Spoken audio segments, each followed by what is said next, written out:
श्रवण कर रहे थे।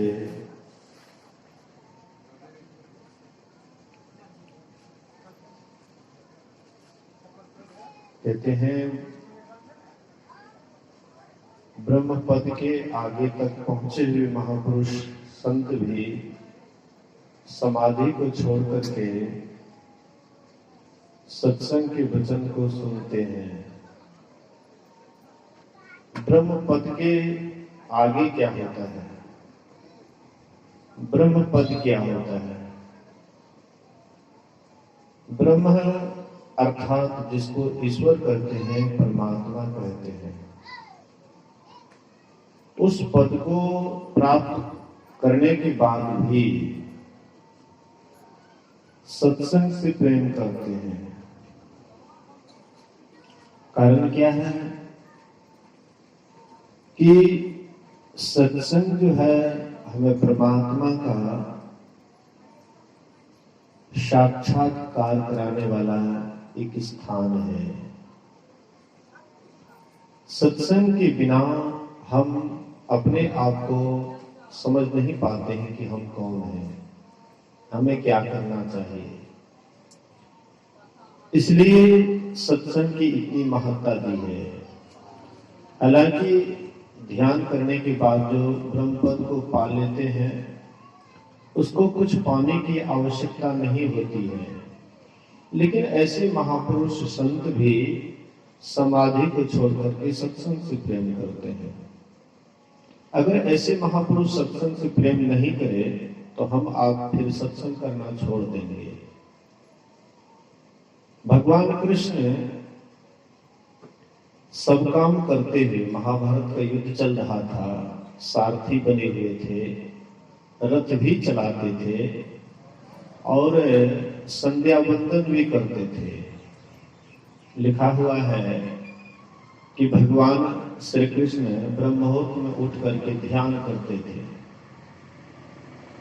अगर आप कहिएगा कि भगवान कृष्ण ध्यान क्यों करते थे, उनको करने की क्या जरूरत थी, तो भगवान कृष्ण इसलिए करते थे ध्यान कि उसको देख करके सर्वसाधारण व्यक्ति भी समझे कि ध्यान करना चाहिए।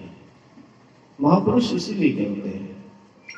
गुरु महाराज जी जब 1933-34 में आत्म साक्षात्कार कर लिए, ईश्वर को पा लिए, उसके बाद भी गुरु महाराज जी ध्यान करते थे। तो किसी ने पूछा कि आप जिसको पाने का था पा ही लिए तो फिर क्यों करते हैं ध्यान? तो गुरु महाराज बोले कि हम अगर ध्यान नहीं करेंगे तो आने वाली पीढ़ी वो अभी ध्यान नहीं करेगा। बड़े लोगों के देखा देखी साधारण लोग भी करते हैं। जो महान आदमी होते हैं वे जो काम करते हैं उसका देखा देखी साधारण व्यक्ति भी करते हैं। लोगों के मन में उत्साह होता है कि जब वे ऐसा कर रहे हैं तो हम भी ऐसा कर सकते हैं। देखा देखी संसार में ज्यादातर चलता है। इसलिए महापुरुष जिसको करने की जरूरत नहीं थी वो भी किए, इसलिए किए कि आगे आने वाले पीढ़ी भी करे। तो गोस्वामी तुलसीदास जी महाराज कहते हैं कि ऐसे महापुरुष भी सत्संग करते हैं। इसलिए सत्संग से सबको प्रेम करना चाहिए, सत्संग सबको करना चाहिए। एक बार रघुनाथ बुलाए, राम जी एक बार सबको बुलाते हैं। उसमें आने वाले कौन कौन थे? गुरु थे, द्विज थे, पूर्ववासी थे, सबके सब आए। सबको बिठा करके राम जी कहते हैं कि देखो जी, तुम लोग ऐसा मत समझना कि मैं ममता में आकर के तुम लोगों को बुलाया हूं, ऐसा नहीं सोचना। वही मेरा सेवक है जो मेरे अनुशासन को मानता है। हाँ, अगर मैं अनुचित बात कहूं तो तुम मुझे बोलने से तुरंत रोक देना। तो राम जी कहते हैं, बड़े भाग मानुषतन पावा। ये जो तुम्हारा शरीर है देखने में 3.5 हाथ का, लेकिन यह बड़ा भाग्य है, बड़ा भाग्य है इसका। क्यों इस शरीर का बड़ा भाग्य है? तो हम लोग सोचते होंगे जब राम जी बोले कि यह शरीर बड़भागी है, तब इसीलिए इसी शरीर के पीछे दिन रात लगे रहिए, खाना पीना सो जाना बढ़िया है, आनंद से खा रहे हैं, आनंद से सो रहे हैं, आनंद से एकदम संसार में रह रहे हैं, फिर आगे के लिए क्या सोचना है। तो केवल इतना ही बात के लिए अगर भगवान राम कहते बड़भागी है तो आगे उपदेश नहीं करते। उपदेश करने की क्या जरूरत थी? राम जी के समय में सभी प्रजा सुखी थी, सभी प्रजा सुखी थी। दैहिक दैविक भौतिकता का राम राज काहू नहीं व्यापा, सारी प्रजा सुखी थी। बड़ा भाग्य से मनुष्य का शरीर मिल ही गया, तो राम जी को क्या जरूरत पड़ा कि सबको बुला करके उपदेश कर रहे हैं। भगवान राम सोचते हैं कि भले ही मेरे समय में प्रजा अधिक सुखी है, दुख नहीं था राम जी के राजत्व काल में, ऐसी बात नहीं थी। हाँ, सुख इतना था कि दुख बिला जाता था, दुख महसूस नहीं होता था। अधिक सुख होने के कारण थोड़ा बहुत दुख को लोग नहीं नजरअंदाज कर देते थे, उस पर ध्यान नहीं देते थे। लेकिन दुख उस समय में भी था। हम लोगों की जो आयु है, जितनी आयु है, राम जी के समय में अधिक आयु थी। हम लोग जितना अभी रोगी होते हैं उतना राम जी के समय में रोगी लोग नहीं होते थे, कम होते थे, लेकिन रोगी उस समय में भी होते थे, बीमार उस समय में भी पड़ते थे। दुख अधिक नहीं होता था, लेकिन कम भी दुख होता था। हम लोगों की आयु कम है, उन लोगों की आयु अधिक है। राम जी ने सोचा कि इस शरीर में रह करके चाहे हमारी प्रजा इस संसार में अधिक सुखी है, लेकिन इसके आगे भी सोचना चाहिए। चाहिए हम लोग अभी कितना जीते हैं, 100 वर्ष मान लीजिए। द्वापर युग में लोग 1000 वर्ष जीते थे, त्रेता में 10,000 वर्ष लोग जीते थे, सतयुग में सुनते 1 लाख वर्ष लोग जीते थे। लेकिन 1 लाख वर्ष के बाद भी तो मरते थे, 10,000 वर्ष के बाद भी तो लोग मरते थे, 1000 वर्ष के बाद भी तो लोग मरते थे। मरते तो जरूर थे, लेकिन आयु उनकी लंबी थी, ये जरूर था। इसी तरह से राम जी ने सोचा कि 10,000 वर्षों के बाद ही मेरी प्रजा जब शरीर छोड़ेगी, तो शरीर छोड़ने के बाद भी कहीं यह दुख में ना चले जाएं, इसलिए सभा को बुलाया कि शरीर में रहते हुए ये सुखी है, शरीर के छोड़ने के बाद भी हमारी प्रजा सुखी रहे, इसलिए सभा बुलाया। सभा बुला करके राम जी कहते हैं, हाँ, बड़े भाग्य से मनुष्य का शरीर मिला है। ये शरीर इतना अद्भुत है, इतना विचित्र है कि देवी देवता भी शरीर के लिए ललायित रहते हैं, लेकिन उनको ये शरीर नहीं मिलता है। वे लोग दिन रात परमात्मा से प्रार्थना करते हैं कि हे परमात्मा, मुझको भी मनुष्य का शरीर दो। स्वर्गवास के देवी देवा रो रो करके चिल्लाते हैं, सभी रो रो करके चिल्लाते रहते हैं कि हमको भी मनुष्य का शरीर दो, लेकिन उनको मनुष्य का शरीर नहीं मिलता है। देवी देवता को मनुष्य का शरीर नहीं मिलता है। हम लोगों को मिला है, तो हम लोगों को क्या करना चाहिए? जो देव शरीर से ही जो काम नहीं होता है, वह काम मनुष्य शरीर से होता है। देव शरीर से कौन काम नहीं होता है? देव शरीर से योग नहीं हो सकता है। देव शरीर से भोग हो सकता है, लेकिन देव शरीर से योग नहीं हो सकता है। योग जब भी होगा तो मनुष्य शरीर से ही योग होगा। ध्यान जब भी होगा मनुष्य शरीर से ही ध्यान होगा। देव शरीर से योग नहीं होगा, ध्यान नहीं होगा। इसलिए उपनिषदकार कहते हैं, भगवान शंकर कहते हैं ब्रह्मा जी से, योग हीनम कथम ज्ञानम मोक्षदम भवती भो योगापि ज्ञान हीनस्तु न क्षमो मोक्ष कर्मणि तस्मात् ज्ञानम च योगम च मोक्षो दृढ़मो भ्यसेत्। कहते हैं ब्रह्मा जी, जब तक योग नहीं करेंगे तब तक वे ज्ञान में अधूरे रहेंगे, और जब तक ज्ञान लाभ नहीं करेंगे योग में भी अधूरे रहेंगे।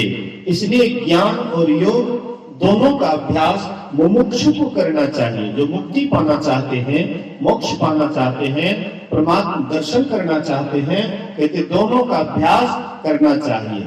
तो देवी देवता एक का अभ्यास तो करते हैं, ज्ञान का अभ्यास तो करते हैं।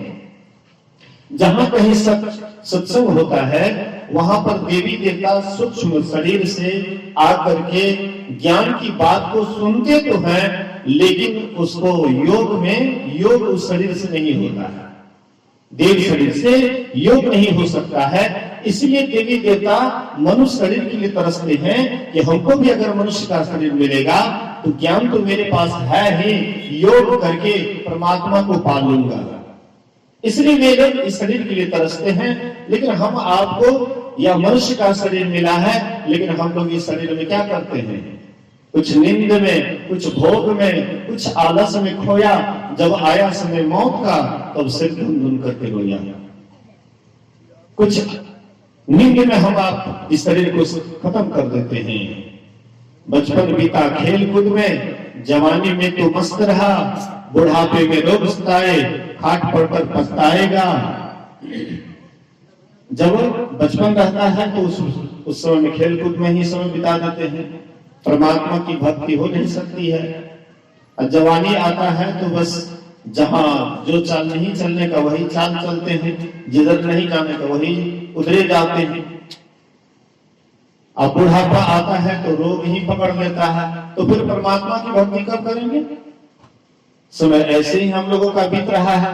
इसलिए संत महापुरुष कहते हैं कि ये जो तुम्हें शरीर में मिला है, मनुष्य का शरीर मिला है, क्या करने के लिए? परमात्मा का भजन करने के लिए, परमात्मा का ध्यान करने के लिए, ईश्वर की भक्ति करने के लिए। लेकिन हम आप ईश्वर भक्ति की तरफ नहीं जाते हैं। हम लोगों का मन जो है इधर उधर में ही समाप्त हो जाता है, वो ममता में ही हम लोगों का उम्र खत्म हो जाता है। इसलिए महापुरुष कहते हैं कि ये मनुष्य का शरीर मिला है, इसका सही लाभ लो। सही लाभ इसका क्या लें? सही लाभ लेने से मतलब है इसका सदुपयोग करें। इसका सदुपयोग कैसे करेंगे?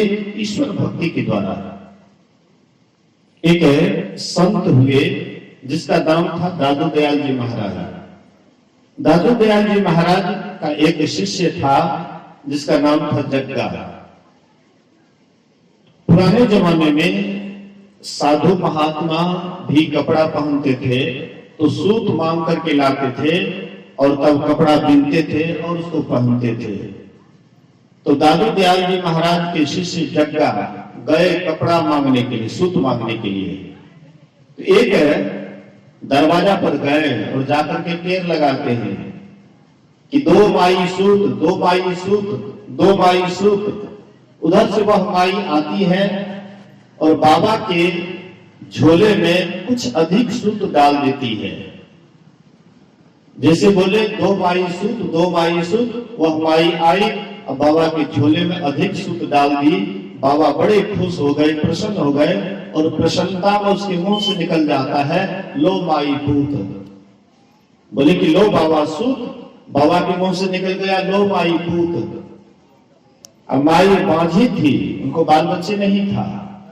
जैसे बोले कि लो माई सूत, लो माई पूत, तो वह माई बड़ी और खुश हो गई और अंदर गई और सूत ला करके उनके झोले में डाल दी। पूरा झोला भर गया।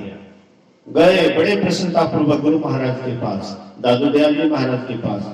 बोले कि बेटा बड़ा खुश नजर आ रहे हो, क्या बात है? बोले क्या कहें गुरुदेव, कितना घर मांगते थे तो इतना सुख नहीं होता था, आज तो एक ही घर में पूरा झोला भर गया। बोले कि बेटा कुछ कारण होगा, कुछ कारण होगा। बोले कि हाँ गुरुदेव, मैंने कहा 2 माई सूत, 2 माई सूत। वह माई आई, मेरे झोले में सूत डाल दी। बोले कि लो बाबा सूत। मेरे मुंह से निकल गया, लो माई पूत। और वह लाकर के झोला भर दी। बोले बेटा तुमसे बड़ा गलती हो गया। एक जन्म को कौन कहे, 7 जन्म तक उसको पूत का मुंह नहीं देखती, लेकिन अब तुम्हारे मुंह से निकल गया है, मृषा न हो ही देवी शिवानी। जो ऋषियों के मुंह से, साधु महात्माओं के मुंह से निकल जाता है वह मिथ्या नहीं होता है। इसलिए अब तुम ही को उनके गर्भ में जाना पड़ेगा और दूसरा उपाय नहीं है। तुम्हारे मुंह से निकला है, तुमसे गलती हुई है, इसका सजा अब तुमको ही भोगना पड़ेगा। इसलिए अब तुमको जाने के लिए तुम तैयार हो जाओ।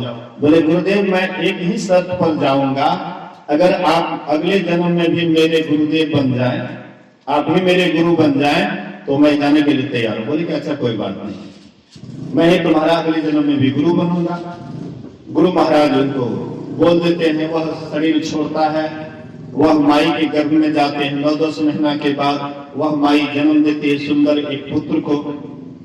जब उसका छठिहार या बरही होता है, सुंदरदास जी महाराज को बुलाए, दादू दयाल जी महाराज को बुलाए और कहते गुरुदेव इसका नामकरण कर दीजिए। तो वे गोद में लेते हैं, कहते हैं आहा बच्चा बड़ा सुंदर है, इसलिए आज से इसका नाम सुंदरदास रहेगा। तो वह उसका नाम रह गया सुंदरदास। वे गुरु के पास फिर से साधना करके ध्यान करके संतत्व को प्राप्त किए। बड़े अच्छे महापुरुष हुए, संत हुए। संस्कृत में गोस्वामी तुलसीदास जी जैसे अधिक विद्वान हुए, ऐसे ही हिंदी के अच्छे विद्वान संत सुंदरदास जी महाराज हुए।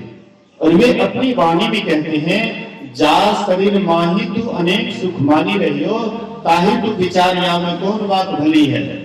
मेद मज्जा मांस रग रग में रक्त भरियो, पेट हो पिटारी सी में ठोर ठोर मलो है। मुख हाड़न के नैन नाक, हाथ पांव सो सब हाड़न की नली है। सुंदर याही देखी जनी भूले कोई, भीतर भगाड़ भरी ऊपर से कली है। सुंदरदास जी महाराज कहते हैं, जिस शरीर में तुम अनेक सुख मान रहे हो, शरीर में जिस शरीर में रह करके तुम अनेक सुख मान रहे हो, थोड़ा विचार करो इसमें कौन बात भरी है, क्या क्या इसमें अच्छाई है, क्या क्या बुराई है। हारन सु भरियो नैन ना, कहते हैं कि ये जो तुम देख रहे हो शरीर का ढांचा, ये हड्डी का ढांचा है। पेट हो पिटारी सी में ठोर ठोर मलो है। तुम्हारा जो ये पेट है इसमें क्या भरा हुआ है, मलमूत्र भरा हुआ है। पेट हो पिटारी से में ठोर ठोर मलो है। मुख हारण के नैन नाक, हाथ पांव सो सब हारण की नली है। सुंदर याही देखी जनी भूले कोई, भीतर भगाड़ भरी ऊपर से कली है।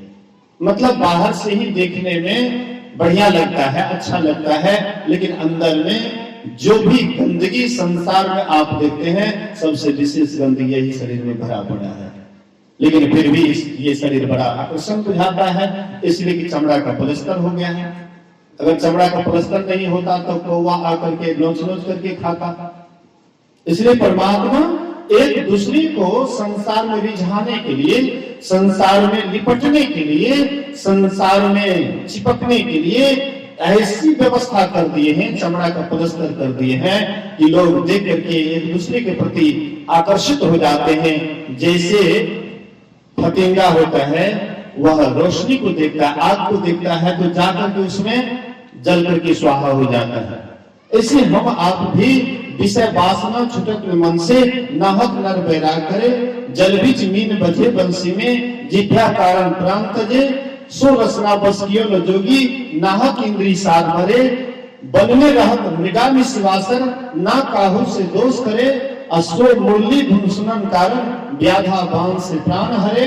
नैना कारण जले पतिंगा, पारस पाए गजराज हरे। नासा कारण भ्रमर नाश भयो, पांचों रसले पांच मरे। किन्हों कोटि जब तीरथ, मौनी होकर ध्यान धरे। लक्ष्मीपति तब लग सब झूठा, जब लग मन नहीं हाथ धरे। ये मन को जब तक बस नहीं किया जाए तब तक कहते हैं कि आपका काम बनने वाला नहीं है। तो सुंदरदास जी महाराज कहते हैं कि ये शरीर तुम्हारा कैसा है, हड्डी का ढांचा है। हाँ, मांस मेद मज्जा सारा इस शरीर में मौजूद है। इसलिए ये शरीर गंदगी का भंडार है। हम आप अभी तक नहीं सुने होंगे कि संसार में कोई प्रधानमंत्री या मुख्यमंत्री या कोई राष्ट्रपति ऐसा कोई फैक्ट्री बनाए हैं जिस फैक्ट्री से गंदगी ही गंदगी निकलता हो। लेकिन ये कैसा शरीर है जिससे गंदगी ही गंदगी निकलता है। एक गुरुजी अपने शिष्य से कहते, बेटा जाओ बाजार और बाजार से खराब वस्तु खरीद करके लाओ। तो गए, शिष्य गए बाजार। एक दुकानदार भाई को 100 रुपया देते हुए कहते हैं कि हमको खराब वस्तु दो। दुकानदार भाई झुंझला करके कहते हैं, रे मूर्ख, मेरे पास जो भी सामान है, अच्छा सामान है, बढ़िया सामान है, खराब वस्तु मेरे पास नहीं, जब यहां से भागो। दूसरे दुकानदार के पास गए, वे भी फटकारते हैं। तीसरे दुकानदार के पास गए, वो भी फटकारते हैं। अंत में बेचारे निराश होकर के लौट करके आ रहे थे। उधर से कोई सज्जन आ रहे थे रास्ते से, तो कुछ देखते हुए नाम से कोई कहते, छी छी छी, बड़ा खराब वस्तु है। बोले कि हमको तो गुरुदेव बोले थे खराब वस्तु ही लाने के लिए, शायद वो खराब वस्तु हमको मिल गया। गमछी था, नीचे बिछाते हैं, और जैसे वो खराब वस्तु को उठाना चाहते हैं, उनसे आवाज होती है, अरे मूर्ख, तो मुझे खराब वस्तु समझ रहे हो। एक दिन में रसगुल्ला पेड़ा के रूप में था, तो तुम मुझे शीशे में बंद करके रखता था। एक दिन में फल फूल के रूप में था, तुम मुझे पेटारी में बंद करके रखता था। एक दिन में अन्न के रूप में था, तुम मुझे ड्राम कोठी में बंद करके रखता था। अफसोस, मैंने तुम्हारा साथ किया। तुम्हारे साथ के ही कारण आज मैं यहाँ पर खराब बन करके बैठा हूँ। खराब मैं नहीं, खराब तुम हो। तुम मतलब ये मनुष्य शरीर ही सबसे खराबी का जड़ है। ये शरीर गंदगी का घर है, मानव नरक का ही द्वार है। लेकिन फिर भी ये शरीर इतना मनमोहक क्यों लगता है? इसलिए कि आप जहां पर रहिए, रहते रहते जब आदत पड़ जाता है, तो गंदगी वाला जगह भी गंदगी नहीं बुझाता है। बोलिए श्री सद्गुरु महाराज। आप कहिएगा कि कैसे? एक उदाहरण देता हूं। एक बूढ़ी माई थी, गोढ़ी, जो बड़ा बड़ा मछली बेचने के लिए जाती थी बाजार। तो नित्य दिन की भांति एक दिन जब गई मछली बेचने के लिए, तो विलंब से मछली बिका, जिसके कारण थोड़ा विलंब हो गया, अंधेरा हो गया। रास्ता थोड़ा जंगली रास्ता था, इसलिए डर हो रहा था। आ रही थी रास्ते से, सोची कि रात भर महात्मा जी की कुटिया पर ही क्यों नहीं बिता लूं, सुबह होते मैं फिर अपना घर चली जाऊंगी। तो वह बेचारी रात में महात्मा जी के पास जाती, कहती, बाबा रात भर के लिए हमको यहाँ पर विश्राम में करना चाहती हूँ। तो महात्मा जी अगर देख लेंगे कि हमारे पास में खिंचा वगैरह है, तो रहने के लिए नहीं देंगे, इसलिए उधरे रख दिए, थोड़ा दूरे में आए बाबा के पास। बाबा कहते, अच्छा कोई बात नहीं है, रात हो गया है, तो एक चबूतरा दिखा दिए, जिस चबूतरा के अगल बगल में चंपा, चमेली, गुलाब, गेंदा, मतलब रंग बिरंग के फूल खिले हुए थे, सुगंध पर सुगंध हो रहा था। बोले कि माई तुम यहीं पर विश्राम कर लो, जो भी प्रसाद पाने का था पा ली, उसके बाद वहां चबूतरा पर आराम करने लग जाती रात को। लेकिन रात में वह बूढ़ी एकदम छटपटा रही है, एक बार भी सोई नहीं, छटपटा रही है। बाबा का नींद जब टूटा भिनसर में, तो देखते वह बूढ़ी माई बड़ा छटपटा रही है, नींद नहीं आ रही है। बोले कि माई तुमको रात भर नींद नहीं आई? बोले कि नहीं बाबा, रात भर नींद नहीं आई। तो क्यों नहीं आई? बोले कि बाबा अगल बगल में इतना दुर्गंध लग रहा है, अगल बगल से इतना दुर्गंध आती है, नींद नहीं आ रही थी। दुर्गंध? अरे सुगंध ही सुगंध है चारों तरफ, तो इसको दुर्गंध? अरे तुम जाति गोढ़ी तो नहीं है? बोले हाँ बाबा। तो तुम्हारे पास में तो खंचा तो होगा? बोले हाँ बाबा है। तो कहाँ है? बोले कि बगल में। बोले लेते आओ। तो खंचा लेकर के आई, बोले कि बगल में रख दो, नाक के पास में बगल में रख दो। वह बूढ़ी माई बगल में जैसे रखती है, एकदम तुरंत प्रगाढ़ निद्रा में चली जाती है, पुरानी नींद में चली जाती है। लेकिन इधर उधर से जो सुंदर फूल का सेंट आ रहा था, सुगंध आ रहा था, उसको दुर्गंध बुझा रहा था। दुर्गंध क्यों बुझा रहा था? बराबर दिन रात जो मछली के बीच में रही, मछली के साथ में रही, उसका दुर्गंध लेते लेते सुगंध में धीरे धीरे उसका परिवर्तन हो गया, इसलिए उसको दुर्गंध बुझाता था, सुगंध बुझाता था।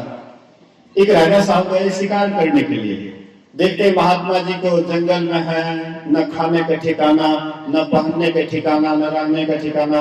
कहते बाबा यहाँ जंगल में आपके पास में कोई खास व्यवस्था नहीं है, चलिए न मेरे यहाँ, 2 मंजिला मकान बनाए हुए हैं, सारी व्यवस्था है, इसलिए आप मेरे यहाँ चलिए। महात्मा जी कहते तुम्हारे महल से विषयों की दुर्गंध आती है, हम नहीं जाएंगे। बोले बाबा क्या आप बात करते हैं, हमारे महल के चारों तरफ में चंपा, चमेली, गुलाब, बहुत रंग का फूल खिला हुआ है, सुगंध दे रही है, आप कहते हैं दुर्गंध? बोले कि तुम्हारे महल से दुर्गंध आती है। बोले कि बाबा क्या बात करते हैं? बाबा बोले कि इनको खाली थ्योरी ज्ञान से काम नहीं चलेगा, प्रैक्टिकल ज्ञान ही बताना पड़ेगा। बोले कि चलो मेरे साथ। तो बाबा उसको साथ कर लिए और जहां पर चमारों की बस्ती थी, जहां पर चाम का काम हो रहा था, उधर जा रहे हैं। उधर से पूर्वा हवा चल रहा था। जैसे उधर से पूर्वा हवा चल रहा था, चाम का दुर्गंध उधर से आ रहा था। राजा कहते छी छी छी छी, महाराज कहाँ उधर जा रहे हैं? उधर तो चाम का काम होता है, चमारों की बस्ती है। महाराज हाथ जोड़ता हूं, उधर मत जाइए। बोले क्या हुआ जी? तो महाराज वहां पर नहीं देखते हैं चाम का काम होता है? तो महात्मा जी कहते हैं कि देखो तो वहां पर कोई चमड़ा को धोता है, कोई उल्टाता पुल्टाता है, बच्चे लोग वहां खेल रहे हैं, उन लोगों को कहाँ दुर्गंध लगती है? बोले कि बाबा वो लोग वहां रहते रहते उसको आदत पड़ गया है, अभ्यस्त हो गए हैं, इसलिए उसको दुर्गंध नहीं आती है। बोले कि तुम भी उस महल में रहते रहते विषयों का उपभोग करते करते तुमको भी दुर्गंध नहीं बुझाता है, सुगंध में परिणत हो गया है, लेकिन हमको यहीं से दुर्गंध बुझाता है। मतलब कहने का ये जो हम लोगों का शरीर है दुर्गंध से भरा पड़ा है, नरक जैसा है। लेकिन परमात्मा संत महापुरुष कहते हैं कि तुम्हारा शरीर केवल दुर्गंध से ही भरा है, ऐसा नहीं है, इसमें सुगंध रूपी परमात्मा भी विराजमान है। इसलिए संत कबीर साहब ने बड़ा सुंदर कहा है, यह मानव तन अनमोल देखो अंतर का पट खोल। यह मानव तन अनमोल देखो अंतर का पट खोल। लेकर ज्ञान तराजू तौल रे अभागा मन मारे, अभागा मन मार। कहते ये मानव शरीर तुम्हारा क्या है? अनमोल है। आज तक इसका कीमत कोई नहीं दे पाया, इतना अनमोल है, इसका कीमत आज तक नहीं दे पाया है। यह मानव तन है हीरा मूर्ख समझे इसको खीरा। यह मानव तन है हीरा मूर्ख समझे इसको खीरा। हमरा देख देख आवे पीरा रे अभागा मन मारे, अभागा मन मार। कहते ये मानव शरीर क्या है तुम्हारा? हीरा है, हीरा, लेकिन मूर्ख समझे इसको खीरा। खीरा खरीदने वाले साधारण भोज होता है उसमें भी खीरा का सलाद चलाता है। खीरा कोई भी आदमी खरीद सकता है। एक गरीब आदमी भी 25-50 रुपया लेकर के जाएंगे और बाजार से खीरा लेकर के आ जाएंगे। लेकिन हीरा सबसे खरीदा नहीं जा सकता है। हीरा अनमोल होता है। हीरा का कीमत सब कोई नहीं दे पाता है।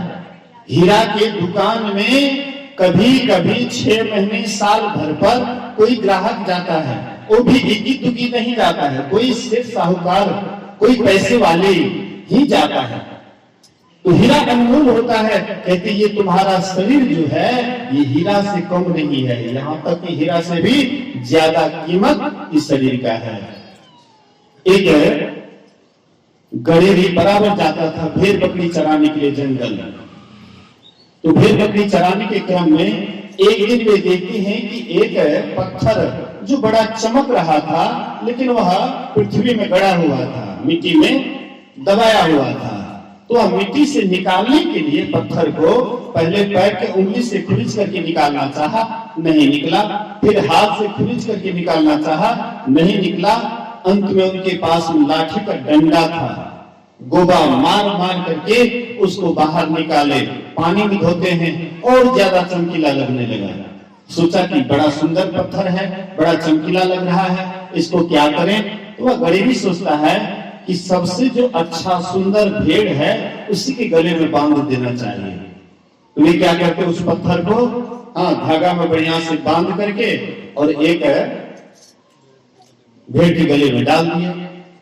एक बगल से जहरी गुजर रहा था, उसी रास्ते से बगल से जहरी गुजर रहा था। देखा एक भेड़ के गले में और इतना कीमती पत्थर, शायद लगता है कि इसको पता नहीं है ये कितना अनमोल पत्थर है। तो वह गड़ेरी के पास जाता है जहरी, और जहरी कहता है, अरे भाई ये पत्थर मुझे 500 रुपया में दे दो।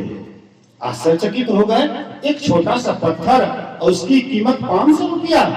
गड़ेरी बड़ा खुश हुआ और उसको 500 रुपया थमा दिए और अपने से गए पत्थर को खोलने के लिए। जैसे पत्थर खोलते हैं उनके हाथ से नीचे गिर जाता है, लुढ़क जाता है और हजारों टुकड़ों में विभक्त हो गया।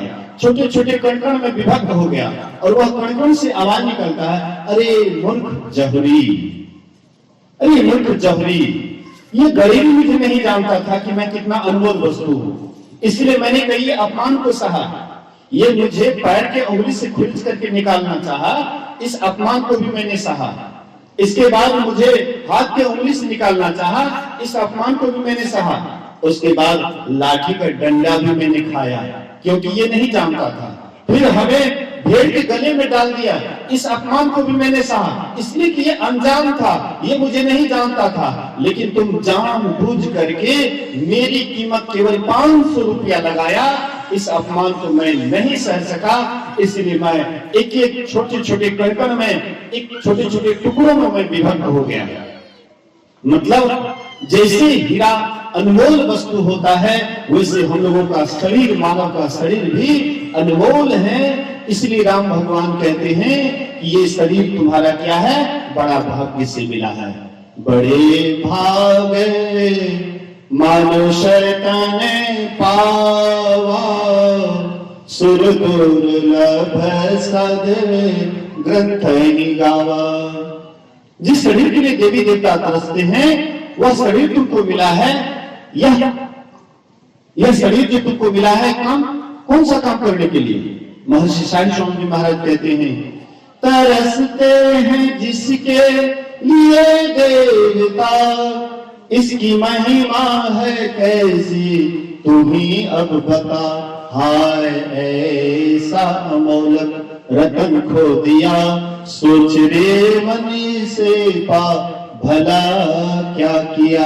प्रभु ने मानुष जन्म तुमको कैसा दिया, सोच रे मन इसे पा भला क्या किया। तरसते हैं जिसके लिए देवता, जिस शरीर के लिए देवी देवता तरसते हैं, सोचो, थोड़ा सा विचार करो कि ये कितना अनमोल शरीर है। तरसते हैं जिसके लिए देवता, इसकी महिमा है कैसी तू ही अब बता। हाय ऐसा अमोलक रतन खो दिया, सोच रे मन इसे पा भला क्या किया। इस शरीर को पाकर के तूने क्या किया? ये शरीर क्या है? साधनों का धाम और मोक्ष का द्वार इसी शरीर में लगा हुआ है। ये शरीर क्या है? साधनों का धाम। इस शरीर में रह करके हम जो बनना चाहें, जो करना चाहें, वह कर सकते।